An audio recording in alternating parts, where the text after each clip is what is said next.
Hi friends, ನಾನಿವತ್ತು ಜೋಳದ ರೊಟ್ಟಿ ಜೊತೆ ನಮ್ಮನೇಲಿ ಕಿರಿಕಿರೆ ಪಲ್ಯನ ಹೆಂಗೆ ಮಾಡ್ತೀನಿ ಅಂತ ತೋರಿಸ್ಕೊಡ್ತಾ ಇದ್ದೀನಿ. ನೋಡಿ, ಈಗ ಬಾಣಲಿ ಇಟ್ಟಿದ್ದೀನಿ ಎಣ್ಣೆ ಕಾಯೋಕ್ಕೆ. ಈಗ ಎಣ್ಣೆ ಹಾಕ್ತಾಯಿದ್ದೀನಿ. ಸ್ವಲ್ಪ ಮಾಡ್ತಾಯಿದ್ದೀನಿ, ಅದಕ್ಕೆ ಮೀಡಿಯಮಾಗಿ ಎಣ್ಣೆ ಹಾಕಿದ್ದೀನಿ. ಈಗ ಎಣ್ಣೆ ಕಾದಿದೆ, ಸಾಸಿವೆ ಹಾಕ್ತಾಯಿದ್ದೀನಿ.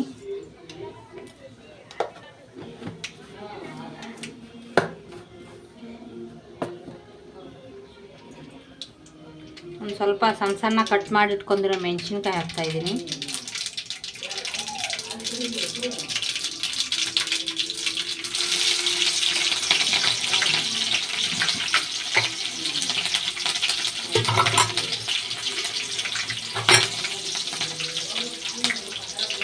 ಒಂದು ಸ್ವಲ್ಪ ಬೆಳ್ಳುಳ್ಳಿ ಹಾಕ್ತಾಯಿದ್ದೀನಿ, ಜಜ್ಜಿರೋ ಬೆಳ್ಳುಳ್ಳಿ.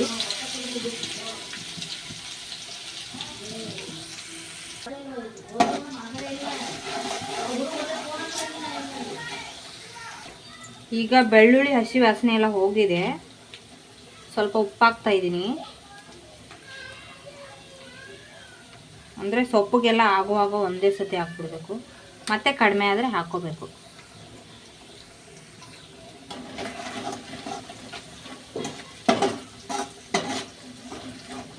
ಇದೆಲ್ಲ ಚೆನ್ನಾಗಿ ಫ್ರೈ ಆಗಿದೆ.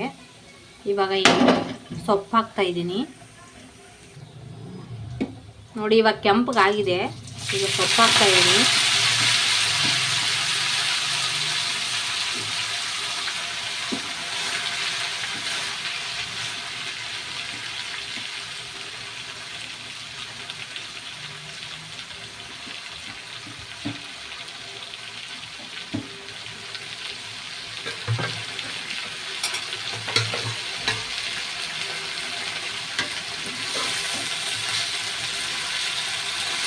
ಈ ಥರ ನಿಧಾನಕ್ಕೆ ತಿರುಗಿಸ್ಬೇಕು, ಇಲ್ಲಾಂದರೆ ಸೊಪ್ಪೆಲ್ಲ ಚೆಲ್ಲೋಯ್ತೆ. ಇದು ಜೋಳದ ರೊಟ್ಟಿ ಜೊತೆ ತುಂಬ ಚೆನ್ನಾಗಿರುತ್ತೆ ಈ ಥರ ಮಾಡ್ಕೊಂಡು ತಿಂದರೆ. ರೊಟ್ಟಿ ಮಾಡೋದು ಇನ್ನೊಂದು ಸತಿ ತೋರಿಸ್ಕೊತೀನಿ.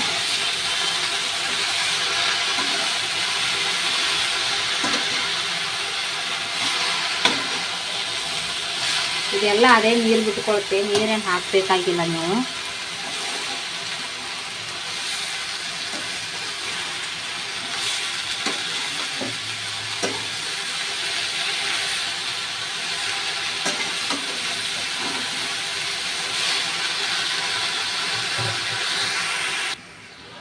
ಮಕ್ಕಳಿಗೆ ಈ ಥರ ಸೊಪ್ಪು ಮಾಡಿಬಿಟ್ಟು ರೊಟ್ಟಿ ಮಧ್ಯದಲ್ಲಿ ಹಾಕಿ ರೋಲ್ ಥರ ಮಾಡಿಕೊಟ್ಟು, ಜಾಮ್ ಹಾಕಿ ಹೆಂಗೆ ರೋಲ್ ಮಾಡ್ತಿರಲ್ಲ ಆ ಥರ ಮಧ್ಯ ಹಾಕಿ ರೋಲ್ ಮಾಡಿಕೊಟ್ರೆ ಮಕ್ಕಳು ಆಟ ಆಡ್ಕೊಂಡು ತಿಂತಾರೆ.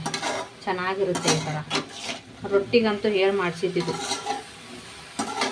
ಇದು ಬದನೆಕಾಯಿ ಪಲ್ಯ, ಆಮೇಲೆ ಮೊಟ್ಟೆ ಪಲ್ಯ, ಹೀರೆಕಾಯಿ ಪಲ್ಯ, ಇದೆಲ್ಲ ರೊಟ್ಟಿಗೆ ಚೆನ್ನಾಗಿರುತ್ತೆ. ಅದರಲ್ಲಿ ಸೊಪ್ಪು ಚೆನ್ನಾಗಿರುತ್ತೆ.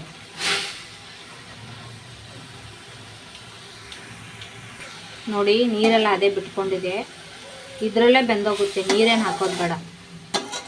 ನೀರು ಹಾಕಿದ್ರೆ ಮತ್ತೆ ಹೋಗಲ್ಲ, ಅದು ಜಾಸ್ತಿ ಹೊತ್ತು ಕುದಿಸ್ಬೇಕಾಯ್ತೆ. 2 ನಿಮಿಷ ಮುಚ್ತಾ ಇದ್ದೀನಿ, ಚೆನ್ನಾಗಿ ಬೇಯುತ್ತೆ ಮುಚ್ಚಿದ್ರೆ. ಇವಾಗ ತೆಗಿತಾ ಇದ್ದೀನಿ ನೋಡಿ.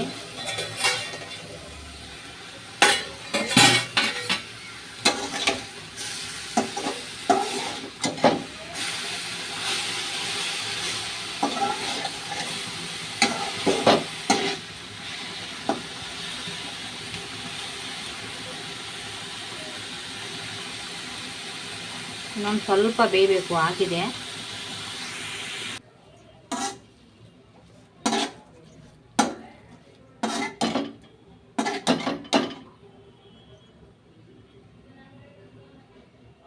ನೋಡಿ, ಈ ಥರ ಇದಾಗಬೇಕು, ಚೆನ್ನಾಗಿ ಬೆಂದಿದೆ ನೋಡಿ. ಇವಾಗ ಆಗಿದೆ ಇದು ಪಲ್ಯ ಮತ್ತು ರೊಟ್ಟಿ.